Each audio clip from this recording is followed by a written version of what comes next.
Now, what were the reasons that our founding fathers gave to break off ties with Great Britain? Did you know that their reasons were based on their Christian beliefs? Well, listen. Did the founding fathers really want to go to war? Did they love war? Were they warmongers? Not at all. They were very reticent to go to war. They worked for over 10 years to reconcile differences with Great Britain from the Stamp Act of 1765. But Great Britain continued to exercise arbitrary power, especially King George III.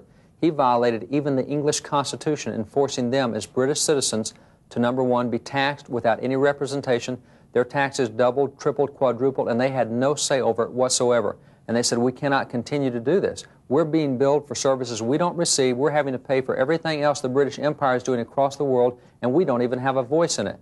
Then he continued to take English American citizens and just impress them onto ships. Against their will, he said, you're in my army now, you're in my navy now. He would take them away from their home forcibly and put them on ships. They would be mistreated. Many of them died away from their family. They said, that's not right. You can't do that. We are loyal citizens. You can't take us as if we're convicts. And yet he was doing that. He also said, you will house my troops in your home.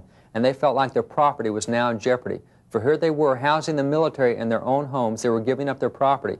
You see, it was this very core that caused them to say, hey, life, liberty, the pursuit of happiness, which was defined to be property. John Locke called the pursuit of happiness property. They said, these are God-given rights. You're violating our God-given rights. Where will it stop? We have to stand and draw a line someplace. You cannot continue to take our funds, our monies, our taxes, our husbands. You cannot continue to take our properties. We have to stand here. And so they stood actually firmly on the English Constitution against King George III, who they called a traitor to his own government. Because under the Magna Carta, under the laws of nature, nature's God, under biblical law, they were standing on rights that were both political and spiritual that had been recognized by political systems. So they weren't looking to go to war, but they were willing to stand for principles and not compromise and not back down.